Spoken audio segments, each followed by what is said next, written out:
Okay, so this is part 2 of my in-depth OBS guide. Part 1 covered the settings, and this part will cover the scenes and sources. So right now, you're just looking at a scene that I just created. It's blank except for display captures so that you can actually see. So scenes are just different setups that you can have. So I have a regular Twitch setup. This would have a game and overlay and whatnot. It says be back soon. It says starting soon. The camera in the bottom left, and a big camera for in case I ever need it for something. So scenes basically are, you can set up separate scenes to have different layouts to how you want things to be. Sources is each individual source. So right now I have a browser source or a display capture source that shows my display. So this would be blank normally, but I added this so that you can actually see what's going on. So we'll start with display capture. That's what I have right now. You open this up, it says display capture 1, or it'll say display capture. I already have one, so it's display capture 1. Make source visible. If you uncheck that, it won't be visible. So you want that to be checked, and then this will pop up and it's going to have you select which display you want to capture. So if I want to capture monitor 0, if I want to capture monitor 1, I'm not going to add that because I already added it, but there was also a check mark to capture cursor, which is checked. So once you have a source up, you can always hit this little eye next to it, and that will turn it off and make it transparent. So keep that in mind. You can turn off certain sources and turn them back on when you need them. That's display capture. That's just your monitor. Generally, you want to use game capture. We're going to do game capture now. And this one, Minecraft. And here we are. So now it's saying capture any full screen application. So if Minecraft were to be full screen, and if you play games full screen all the time,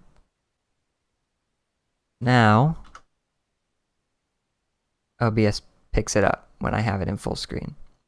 So if you're playing your games in full screen, it says capture any full screen application. It should automatically pick up what game you're doing. Now, I tend to play my games in borderless windowed mode or just windowed mode because I like to click to a lot of windows and do other stuff with the game, and I don't like having to tab out every time, and a lot of games don't play nice. So if you're not playing in full screen, then you're going to be able to pick either capture specific window or capture window with a hotkey. I haven't messed around with capture foreground window with a hotkey, so I would just pick capture specific window. And then you're going to look through here and you're going to see different applications that are running. So I'm going to click javaw.exe, which is Minecraft. And you'll see on the display capture, it's just a small little window. And now you could change this from window class, window title, whatever. Different games and different windows don't always like to play nice with this. So if you pick capture specific window and you pick the window that's the game and it doesn't work, try switching from executable name to window class to window title. Try messing with a bunch of different things. If it doesn't work, if it works, just let it go. But if it doesn't, try switching the window match priority and see if that fixes it. Multi-adapter compatibility, I haven't really messed around with that. Force scaling, if you do this, you can force it to be a small size. So you can force it to be 720 instead of 1080p or whatever. Generally, you probably aren't going to want to mess with that. Allow transparency, I believe that'll allow you to set it to be not completely opaque so you can see through it. I haven't messed with it. Limit capture frame rate will make it so it limits how many FPS it records it at. It may be useful turning that on if you're lagging and your game is running at a FPS higher than 60. Capture cursor, you're generally going to want to leave that on. And use anti-cheat compatibility hook, you're probably almost always going to want to leave that on. It just makes it so that certain games that have an anti-cheat, like VAC bans and other anti-cheat software, will be less likely to pick OBS up and think it's some kind of hack. So you're going to want to leave that on usually. Then you go OK. Now we've got a source, and because my Minecraft is a tiny little window, it's a little tiny window here. Then we have image. So when you want to do things like overlays and whatnot, you're going to pick images. So we're going to go with, I'm going to just call it 01 for overlay 1. And we're going to go look for my images, which is this one. And then I click OK. So now we have my main overlay ready to go. And it's already centered because when I made it in Photoshop, it was centered. Now, if you want an overlay like this, you have to make sure that it's a PNG file and that it's transparent. If you try to make it in Paint, they may have updated Paint at this point, but if you try to make it in Paint and the background of the image is white, it'll just show you a white image with this at the top. Or if you make it in Photoshop or GIMP or other softwares, as long as it's a PNG and as long as the stuff you don't want to show is transparent, then it will look like this. Another image which I used, same thing applies here.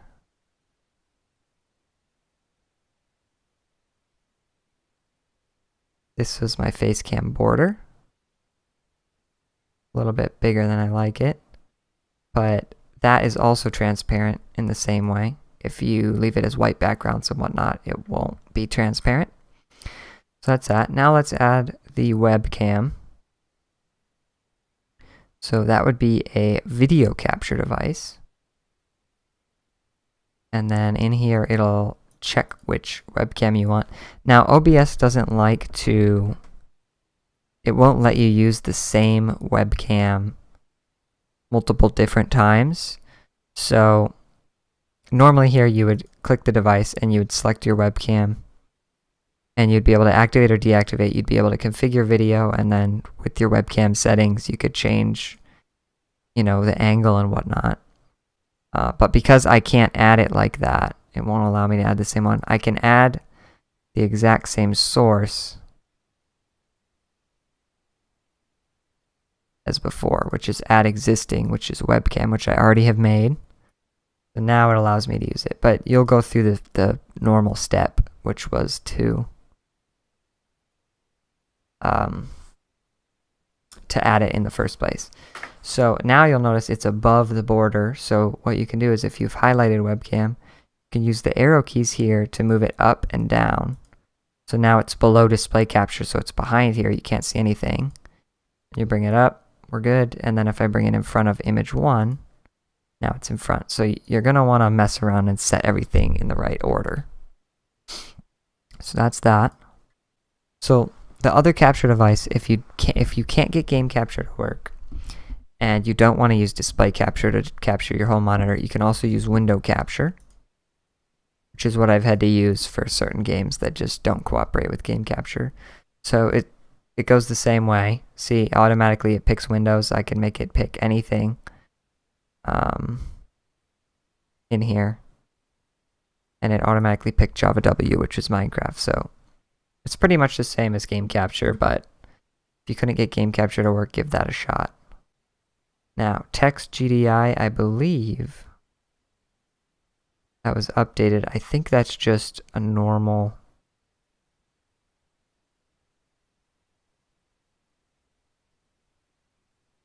text. So let's just say we want that, and then we choose the font, we choose the text, we change, we can actually set it vertical, so that's cool.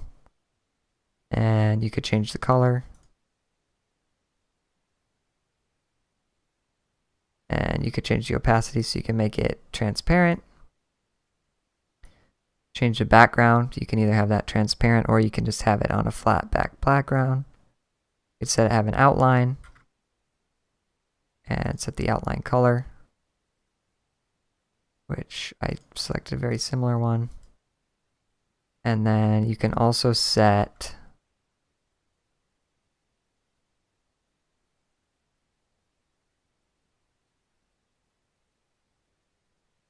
somewhere you can set drop shadows and whatnot too, but just set that there, and then there it is. You can make it bigger, smaller, move it wherever you want. That's text, which is what I usually do up here. So this is my main Twitch thing. So you'll notice up here, I actually have recent follower as a text on its own. So it just says recent follower like that. Get this back into place here. Always remember, if you hold control, it won't snap to the edges, which can get annoying sometimes.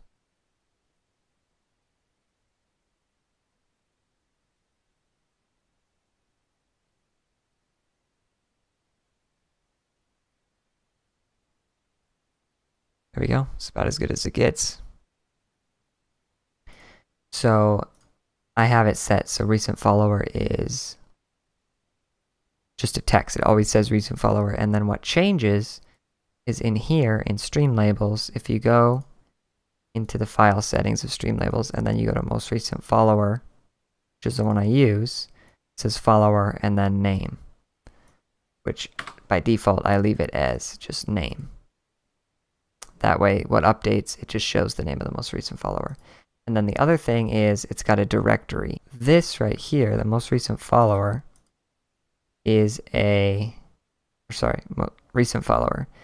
This source here is actually a text, and I picked the font and I picked the colors and whatever.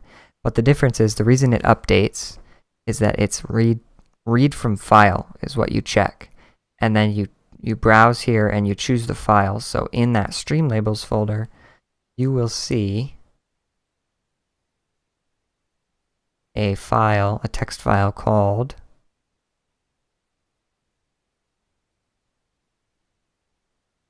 most recent follower. So most recent follower. So then it reads from that file and automatically updates what the most recent file is. So you need, what was that app? Need the app twitchalerts Streamlabels to get that working. I think I covered everything you need to know about Streamlabels and getting that set up. Same goes for donation. So that's that. To get Stream Alerts to pop up when someone follows or donates or subscribes or hosts you, what you're going to need to do, okay, so streamlabs.com, you log in here and you click launch Streamlabs and it takes you to your dashboard. It'll ask you if you want to connect it with your Twitch account, and mine's already connected, so it shows me my followers, shows me donations, and on and on. So what you're going to want to do, you're going to want to go to alert box, and then you copy this code here from alert box 3.0. You copy this code, and then you go to OBS, and you're going to add a browser source. And what you're going to do is you're going to add the source from that page right there. I am going to copy mine. So you're going to click new and you're going to go to browser source. I'm going to edit my old one just to show you. And once you add browser source, it's going to pop up with this. So this URL needs to be updated. And you paste the URL that's on Twitch Alerts alert tab. Then it's going to ask you width and height. That's the width and height. As you can see here, this red box is the width and height of the alerts. So my alerts will never go past these two edges, and it'll never go above this top red edge here. You can expand it and make it the whole thing, it doesn't really matter. I just am going to leave it where it was. And then FPS is just, if you want it to be 60 FPS, you can just probably leave it 30 FPS. Doesn't really matter. And then CSS, I believe you're going to want to leave that. You're probably going to want to leave that default. So we will click OK. And now what we're going to do is if we test this with a donation alert, boom, see? Works perfectly. So no problems there. That is the browser source for alerts. The browser source for chat is a little bit different. So just go to Google, type in Kapchat, which is nightdev.com/Kapchat. Kapchat. There'll be a link in the description for this. You can just hit next from the beginning. So now, what you do is you type in your Twitch chat name, and then chat fade means that if it's unchecked by default. If it's unchecked, it means when someone chats in the chat, that's going to be your overlay. It won't go away automatically. It will get booted off when the next line comes through and it gets booted off the screen. You'll see what I mean later. I'll demonstrate. So I usually do a fade, and I do my fade about 12 seconds. But if you want your chat to stay on screen permanently, you can leave that off. Chat theme. Now you could set a bunch of different themes. Now I believe, I'm not 100% sure, but I believe you go with the Better Twitch TV dark theme. If that doesn't work, try the black chat theme. Then it'll give you this hosted URL. What you do with that hosted URL is you copy that, you go back to OBS, and you're going to add a browser source, and I've already got one, so I'm just going to open mine and edit it, so it'll bring you here. Then you paste that URL that it gave you into the URL again, and then you change the width and height. So I changed over here, you'll see my width is 350, so it's just the same as the face cam, a little bit smaller, and the height I set to 500, so it goes down a little ways here, and the FPS is 30, which I left as default. Now I'm going to demonstrate here by going to my Twitch chat, or going to my channel and typing in Twitch chat.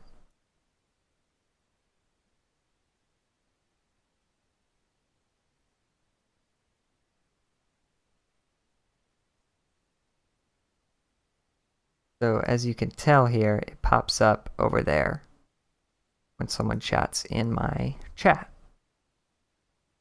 And normally you would just have people chatting like so. And once you hit that bottom, now it's kicking the ones on the top off. Now, this should fade. Yeah, after 12 or 8 seconds, whatever I set it to.